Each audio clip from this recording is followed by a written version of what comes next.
Minister, the last night in debate here, this issue was brought up again with you, and I was quite surprised how strident you were in terms of kind of sticking to your guns. I'd echo what my colleagues have said here today, and I made the point to you the last day regarding the kind of voluntary organisations that are involved in raising money.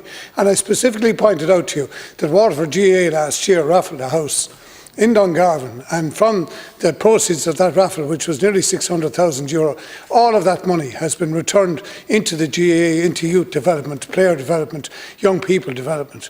And that money, prior to that, I think the most they ever raised any year was about 150,000.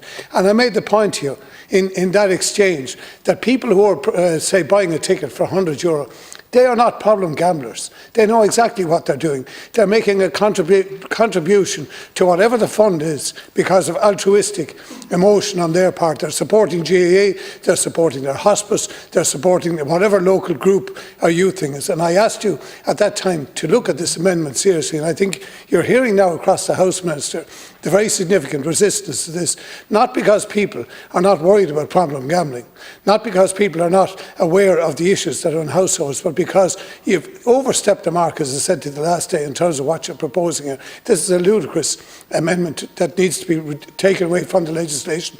I'd ask you to do that. And I'd reiterate again, Minister, in terms of the banking voting, the banking card block that I brought up the last day, it has been brought up in this House, that the banks over 2.5 years ago said that they were willing to look at bringing in a card block for those recovering from problem gambling. That has not been addressed in this. So on the one hand, you're bringing in measures that nobody has requested, that people are telling you are not going to work, and on the other hand, you won't bring in what is there and what should be done, what's already been legislated for in the UK. So, Minister, again, I'd echo what my colleagues have said here. Please bring back better legislation in terms of this issue. Thank you.